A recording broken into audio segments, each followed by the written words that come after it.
Brought to you by TechnoSpark 20 series smartphones. I'm superhuman. अब तक जितने चुनाव मध्य प्रदेश या देश भर में हुए हैं, मुद्दों के लिहाज से सबसे कमजोर चुनाव इस इलाके में हुआ है। और कुछ सिंधिया जी का भी पर्सनल विरोध रहा, कुछ उनके लोगों का, कुछ उनकी कार्यशैली का, इस तरीके से मिलो जुलो तरीके से ही वोटिंग हुई है। कुछ निश्चित स्थिति इसमें बन नहीं पा रही है। मेरे हिसाब से चुनाव लगभग बराबर का, ये लाख 2 लाख से हार जीत किसी की भी हो जाए, ये गलत नहीं है। जो भू माफिया वाला मुद्दा था वो खासा यहाँ पर हावी रहा। लोकल मुद्दों की चर्चा नहीं हुई क्या चुनाव? लोकल मुद्दों की चर्चा तो हुई, लेकिन उन मुद्दों को भुनाया नहीं गया। विपक्ष जो था वो कमजोर था, कहीं ना कहीं उसके पास दल बदल हो रहे थे। जब भी सिंधिया जी का यहाँ कैंपेनिंग होती थी, वो यहाँ आते थे तो कांग्रेस के लोग छोड़कर बीजेपी में शामिल हो रहे थे।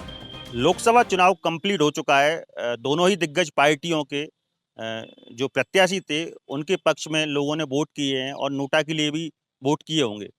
आज हम इस समय अशोकनगर में मौजूद और यहाँ पर जो अशोकनगर के वरिष्ठ पत्रकार हैं, हम इनसे चर्चा कर रहे हैं कि वोटिंग जो हुई है किस तरीके से हुई है, किन मुद्दों को लेकर हुई है। नमस्कार भाई साहब, क्या नाम है आपका? मेरा नाम हितेंद्र भदौलिया है।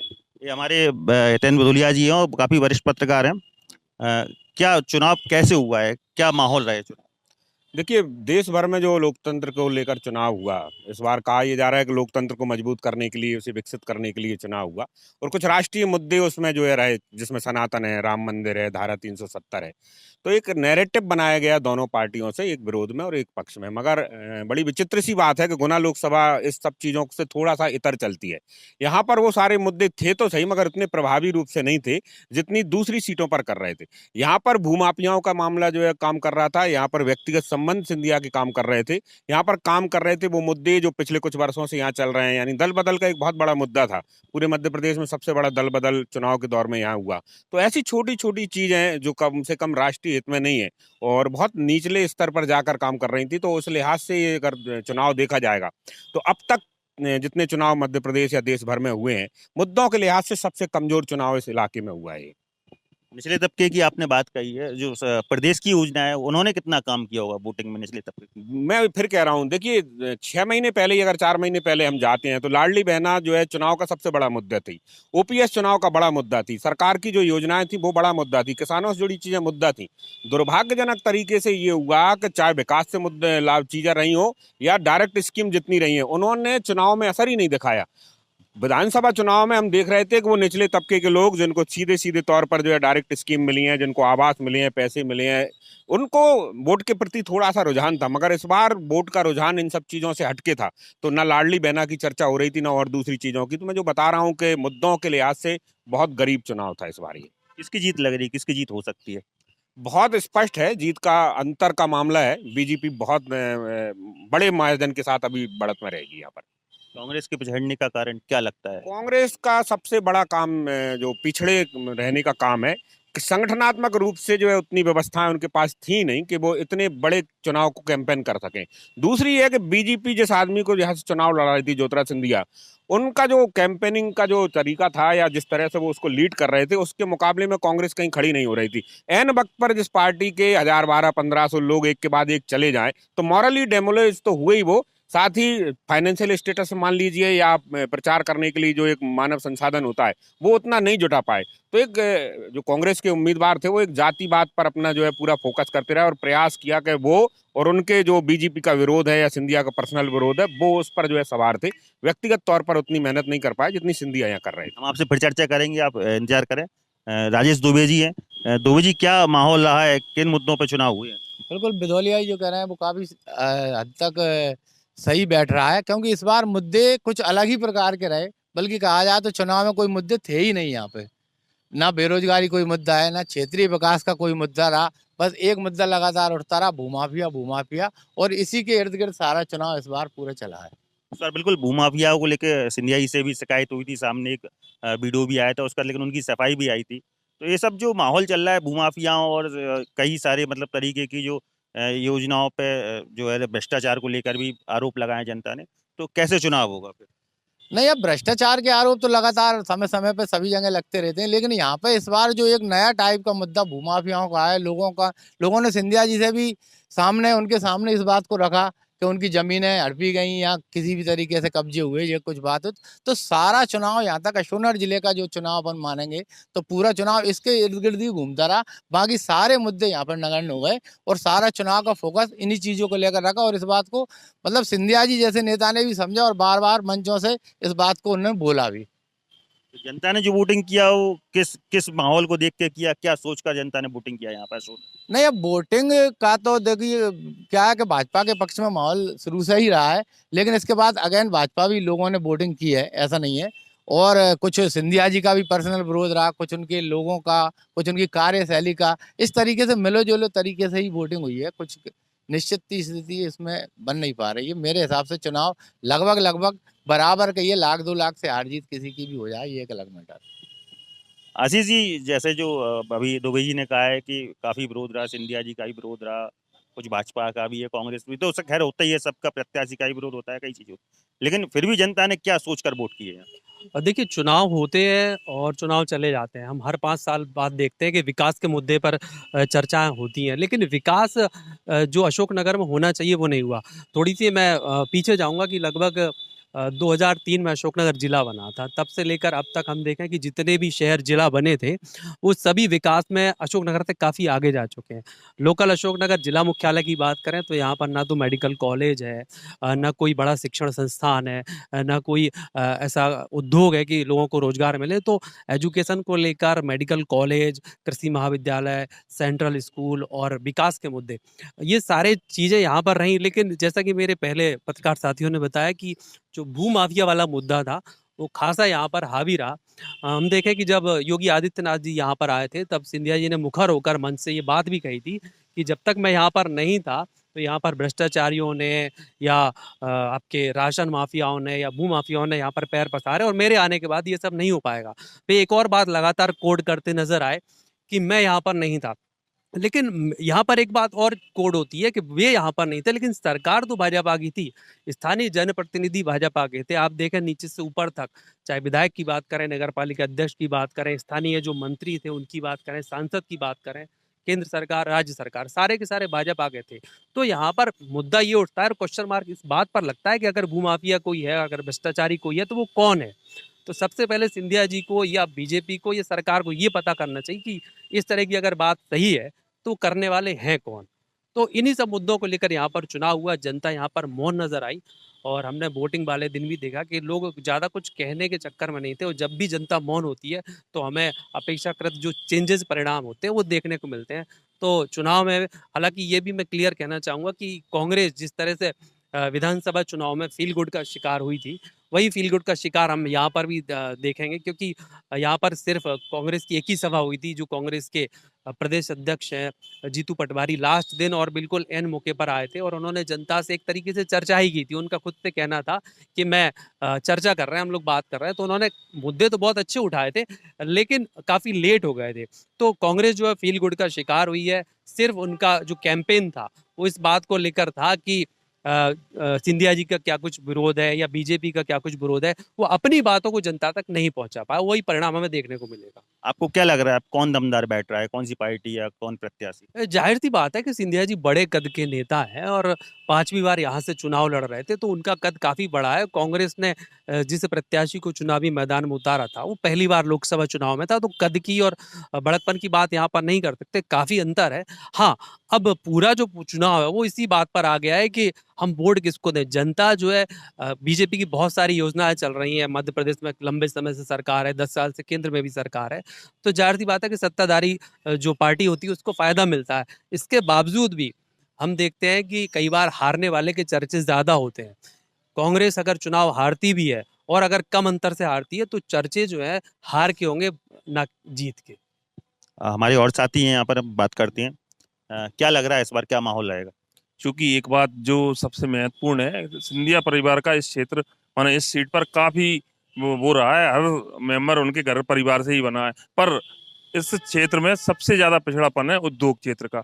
कोई भी यहाँ पे उद्योग नहीं है और जनता द्वारा यही लगातार मांग की जा रही थी कि ना इस परिवार द्वारा कोई उद्योग खोला गया है, या तो इसी को लेकर जनता लगातार थोड़ा सा विरोध कर रही है। इसका क्या नुकसान होगा चुनाव में, या जनता भूल जाएगी? नहीं, कुछ नुकसान तो होगा पर फायदा मिलेगा, क्योंकि वोटिंग परसेंटेज अच्छा रहा है, इसके लिए बीजेपी थोड़ी सी बढ़त में है। और साथ ही हैं मौजूद हमारे पास संतोष जी हैं। संतोष भैया, क्या लग रहा है आपको इस बार? देखिए, चुनाव की अगर बात की जाए तो इस बार का जो लोकसभा चुनाव है, ये विधानसभा चुनाव और लोकसभा चुनाव में पहले अंतर होता है। इसमें मुद्दे बनते हैं, लेकिन मुद्दे बनाता कौन है? विपक्षी पार्टी। आप जो विपक्ष में बैठा है, जिसकी सरकार है, जिसकी सत्ता है, मुद्दे पब्लिक ने अगर कोई मुद्दा दिया है तो विपक्ष ने उस मुद्दे को बनाया ही नहीं है। ये सबसे बड़ा नेगेटिव फैक्टर है। मुद्दे तो ये सब चीजें क्षीण होकर रह गए इस जगह पे आके। तो चुनाव जो लड़ा हुआ है वो केंद्र की योजनाओं पर, प्रदेश की योजनाओं पर और नरेंद्र मोदी के चेहरे पर। भाजपा ने जहां भी अपना चुनाव लड़ा वो सिर्फ नरेंद्र मोदी के चेहरे पर लड़ा। आज उनका स्टार प्रचारक के रूप में भी अगर जितने भी लोग आए, सबने मोदी जी की बात करी, अयोध्या के राम मंदिर की बात की, उसी को लेकर यहाँ चुनाव पूरा लड़ा गया है। तो लोकल मुद्दों की चर्चा नहीं हुई क्या चुनाव में? लोकल मुद्दों की चर्चा तो हुई, लेकिन उन मुद्दों को बनाया नहीं गया।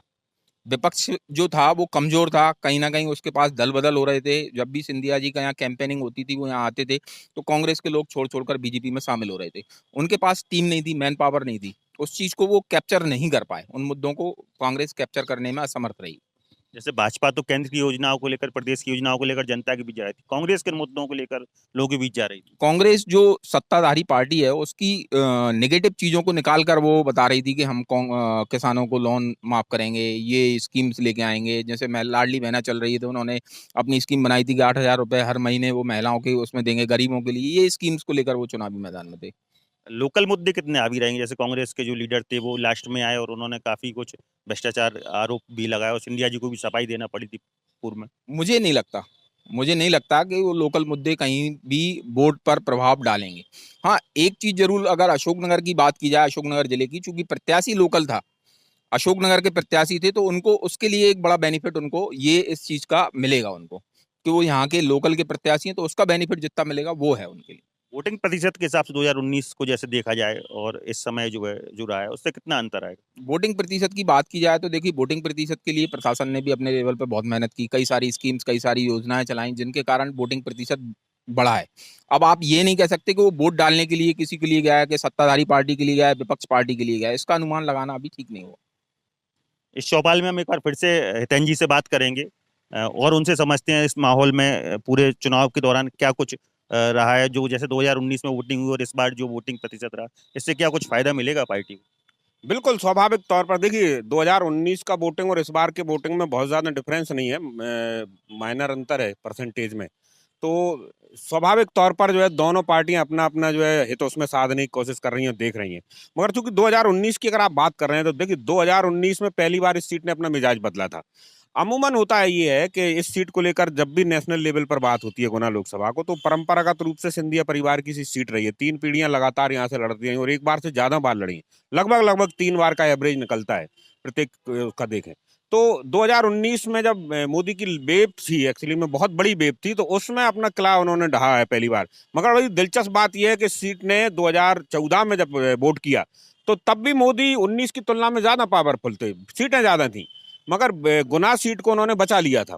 मगर 19 में आते आते वो कम हो गई या खत्म हो गई। तो बीजेपी ने जो कोर अपना जो है वोटर है उस पर काम किया। तो आज की परिस्थिति में जो बीजेपी के लोग दावा करते हैं कि 35% से ज्यादा वोटर उनके पास कोर वोट है, तो वो बहुत स्वाभाविक तौर पर जो कह रहे हैं उसका परिणाम 2019 से दिखना शुरू हो गया, चाहे वो फिर इसके बाद विधानसभाओं में रहा हो या नगरीय क्षेत्रों में रहा है।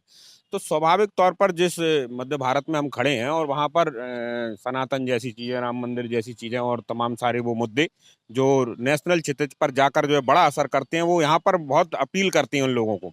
तो उसमें क्योंकि सिंधिया अपने क्रेज के साथ में थे, तो इस चीज को उन्होंने और अच्छे से भी जो है यूटिलाइज भी किया अपनी तरफ से। तो 2-3 चीजों को लेकर जो थोड़ा सा उनका नेगेटिव हुआ, उसको संभालने में उनको बहुत समय लगा। अगर वो सब चीजें नहीं हुई होती तो मुझे ये लग रहा था कि ये सीट जो है मार्जिन के हिसाब से मध्य प्रदेश की जो है टॉपेस्ट सीटों में से जाती, क्योंकि कांग्रेस उतनी उम्मीद से के साथ नहीं आ पा रही थी जितनी, जो क्योंकि सिंधिया के पास सारी चीजें उपलब्ध थी।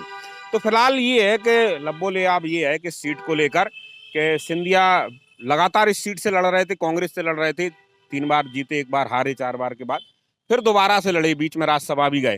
तो चूंकि लगातार आप जब चुनाव लड़ते हैं तो और जीतते हैं तो एक समय ऐसा आता है कि जब आपसे बहुत सारी अपेक्षाएं, बड़ी अपेक्षाएं हो जाती हैं, और सिंधिया अपेक्षाओं के ही शिकार हुए। एक लोगों को ये लगता है कि मोदी लहर थी, एक्चुअली मोदी लहर तो 2014 में भी थी, मगर उस समय अपेक्षाओं पर उतनी ज्यादा लोगों की नहीं आ पा रहे। 2019 में ये लग रहा था कि अब तक केंद्रीय मंत्री भी रह चुके हैं, तमाम सारे पोर्टफोलियो देख चुके हैं, मगर इसके बाद भी उतना नहीं हो पाया इस इलाके में जितना बड़े कद के नेता अपने इलाके में करते हैं।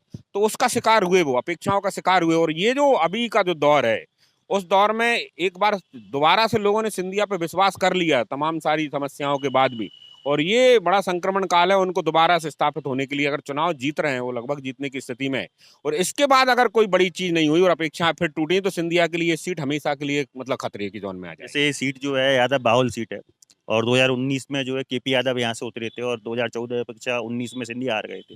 तो क्या कुछ वजह रही थी, सिंधिया ने काम नहीं कर पाए थे, या भाजपा ने काम नहीं करने दिया इसलिए 2019 में सिंधिया हार गया, या अब फिर जैसे फिर से सामने से भी यादव कैंडिडेट है कांग्रेस तरफ से, तो क्या उसमें कुछ अंतर ज्यादा रहेगा? देखिए, जिस जातिवाद का दम्भ इस सीट को लेकर लोग भरते हैं ना, दरअसल उसको आंकड़ों के लिहाज से अगर आप देखने की कोशिश करेंगे तो 4 बार सिंधिया और सिंधिया परिवार के खिलाफ यादव लोग खड़े हुए। जब पहली बार ज्योतिरादित्य सिंधिया चुनाव लड़ने आए थे, तो देसराज सिंह यादव जो है इस इलाके के सर्वमान्य सबसे बड़े नेता थे यादव समाज के, और 1,29,000 के आसपास वोट टोटल उनको आ पाए थे, और सिंधिया जीते थे 4,43,30,000 के आसपास वोटों से। तो ये जो मार्जिन था, तो जो लोग कहते थे कि हमारे 2 लाख वोट हैं, 3 लाख वोट हैं, 4 लाख वोट हैं, उस पूरी ठसक को उस चुनाव ने खत्म कर दिया था। अभी की भी स्थिति ये है कि लोग कह रहे हैं कि मंगौली में इतने वोट हैं, चंदेरी में इतने हैं, अशोकनगर में, 8 विधानसभाओं में वोट बता रहे हैं, मगर किसी भी एक समाज से कोई भी इतना बड़ा चुनाव कभी नहीं जीत पाया। ये बिल्कुल फैक्ट है। इसके अलावा भी जो है, जैसे आप बात करेंगे, केपी यादव चुनाव जीते तो चुनाव इस वजह से नहीं जीते कि वो यादव कैंडिडेट थे, या सिंधिया इस वजह से नहीं आ रहे कि यादव उनके सामने खड़ा हो गया था। वो चूंकि बीजेपी के पक्ष में जो एक माहौल बना था, और जहां तक मैं जितना समझता हूं, मेरी जो विश्लेषण है, तो यादव समाज को एक लंबे समय तक जो है बीजेपी के जो है कोर वोटर के तौर पर मानते रहे। और ये बात खुद देसराज सिंह जी ने मेरे इंटरव्यू में कहा था कि मैंने एक बड़ा काम ये किया कि 5-6 बार चुनाव लड़ा, तो इस पूरी कम्युनिटी को इकट्ठित किया, और इकट्ठ करने के बाद बीजेपी के साथ इसको चलाने का प्रयास किया। तो ये वाकई में उनका बहुत बड़ा काम था। तो अब उनके जो लड़के हैं, अब उसमें भी परिवार में विघटन है, एक भाई और माँ जो है बीजेपी में, एक भाई कांग्रेस से चुनाव लड़ रहा है, तो पसोपेश में है। तो स्वाभाविक तौर पर जिस इलाके से वो आते हैं, अमरौद या उसके आसपास की मंगाली में, वहां से बड़ी जीत देसराज सिंह के वजह से यादविंद को मिलेगी। मगर ओवरऑल ये कहना कि सिर्फ यादव बाहुल सीट है, इस वजह से सारी चीजें जो है बहुत फेवर में हो जाएंगी, तो उतना विरोध भी होता है। तो एक जाति जैसी ही जो है संगठित होती है, तो उसके आसपास के जो लोग हैं वो स्वाभाविक तौर पर जो है विरोध में चले जाते हैं। मुझे नहीं लगता कि राजनीति में, और खासकर यहाँ की राजनीति में, दलगत राजनीति में इतनी बड़ी जातिवादी जो है चीजें हावी हो पाएंगी। ये हम अशोर के जो वरिष्ठ पत्रकार थे, इनसे चर्चा कर रहे हैं चुनाव के बाद क्या कुछ माहौल रहा है, किस तरह से वोटिंग हुई है। पत्रकारों ने हमें बताया है, यहाँ के जो अशोर के पत्रकार हैं उन्होंने बताया है कि यादव वोट बैंक जो है बहुत ज़्यादा चुनाव को प्रभावित नहीं कर सकता। यह कहने की बात हो सकती है। पूर्व में भी कई यादव जो हैं कैंडिडेट खड़े हुए हैं, लेकिन उससे बहुत ज़्यादा अंतर नहीं हुआ। लेकिन जब हमने सभी पत्रकारों से बात की, तो ज़्यादातर पत्रकारों में जो चीज़ निकल के आई है वो भाजपा के पक्ष में ही जनता को बता रहे हैं। हमारे साथ एक साथी और मौजूद हैं, पयोज जी, इनसे भी हम जान लेते हैं क्या कुछ भैया मुद्दे रहे हैं यहाँ पे जो वोटिंग के साथ। एक्चुअली हमने 2019 का लोकसभा चुनाव भी देखा है, और उसके बाद यहाँ पे 2024 का भी देख रहे हैं। तो यहाँ पर जो चीज़ हुई है वो ये हुई है कि कांग्रेस के जो प्रत्याशी जो कांग्रेस में रहा करते थे वो भाजपा में आए, उन्हें टिकट मिला। तो वहीं जो भाजपा में थे वो कांग्रेस में आए, उन्हें टिकट मिला है। तो ये सेम दोनों ही पार्टियों में सेम रही है। और बात करें कि दोनों तरफ जो डैमेज था, वो दोनों तरफ डैमेज भी बराबर ही था। लेकिन ज्योतिरादित्य सिंधिया एक बड़े नेता थे, संगठन पूरा लगा हुआ था, और केंद्रीय मंत्री के पद पे हैं। तो कहीं ना कहीं भाजपा का जो नाराज तबका उनके साथ था, वो कहीं ना कहीं काम में जुटा रहा, उनके साथ रहा, लगातार बड़े बड़े दौरे हुए हैं। लेकिन कांग्रेस के साथ जो बड़ी चीज़ हुई, कांग्रेस जो मध्य प्रदेश में लगातार कमज़ोर होती रही, जिले में कमज़ोर होती रही, पूरी लोकसभा में ज्योतिरादित्य सिंधिया कांग्रेस के नेताओं को भाजपा में लाके पार्टी ज्वाइन करा रहे थे, तो कहीं ना कहीं कमज़ोर हुई है। ये चुनाव और भी टक्कर का हो सकता था। ज्योतिरादित्य सिंधिया कांग्रेस की तरफ से यादवेंद्र सिंह जी थे, तो ये टक्कर और भी रोचक होता। लेकिन कहीं ना कहीं जो पार्टियां छोड़ के नेता गए हैं, उनसे बहुत ज़्यादा डैमेज कांग्रेस को हुआ है, नुकसान हुआ है। और दूसरी चीज़, मुद्दे की बात करें तो राष्ट्रीय मुद्दे यहाँ रहे हैं। आम जनता के बीच राष्ट्रीय मुद्दे काफ़ी इफेक्ट किए हैं। जातिगत मुद्दा भी यहाँ पे रहा है, क्योंकि यहाँ पे यादव वोटर्स पे बड़ा प्रभाव यहाँ पे कांग्रेस ने डाला है, इसमें कोई दो राय नहीं है। दूसरा चीज़, जो चुनाव जो रहा वो स्थानीय लेवल पे, जैसे अशोकनगर में देखें तो कई लोकल मुद्दे बहुत ज़्यादा हावी रहे, और ये पूरा लोकसभा का चुनाव 3 हिस्सों में बटा है, जिसमें एक हिस्सा गुना का और फिर शिवपुरी और फिर अशोकनगर। यहाँ पर लगातार शुरू से एक लहर रही कि गुना बढ़ेगी भाजपा, शिवपुरी बढ़ेगी, ये सब चीज़ें शुरू से ही ये चीज़ बनती रही, और जो एक जो लहर जो बनी है उसकी वजह से अशोकनगर में भी टक्कर की स्थिति तो हो सकती है, लेकिन जो होगा वो 4 तारीख को ही जानकारी अभी लगेगी। अभी क्या माहौल लग रहा है, किसके पक्ष में है जनता ने वोट अभी किया होगा? अभी जो जनता लगातार बोल रही है, मुझे ऐसा लगता है कि लगातार एक जो चेहरे जो माउथ पब्लिसिटी जैसे बोलते हैं, लगातार माउथ पब्लिसिटी पे ज्योतिरादित्य सिंधिया जीतेंगे जीतेंगे जीतेंगे, ये बात सामने अभी आ रही है, लेकिन वोटर किसको वोट दे के आया है ये अभी भी उसने खुलासा नहीं किया है, लेकिन लगातार ये चीज़ है कि वोट दिया है, जीतेंगे जीतेंगे, ये चीज़ हो रही है। ये हम अशोकनगर के पत्रकारों से चर्चा कर रहे हैं जिनका साफ तौर पर कहना है कि जनता मौन है, खुल के नहीं बता रही है। एक जो माहौल है वो तो भाजपा के पक्ष में दिख रहा है, लेकिन कह नहीं सकते किस करवट उठ बैठेगा। राहुल कुमार जैन, एमपी तक।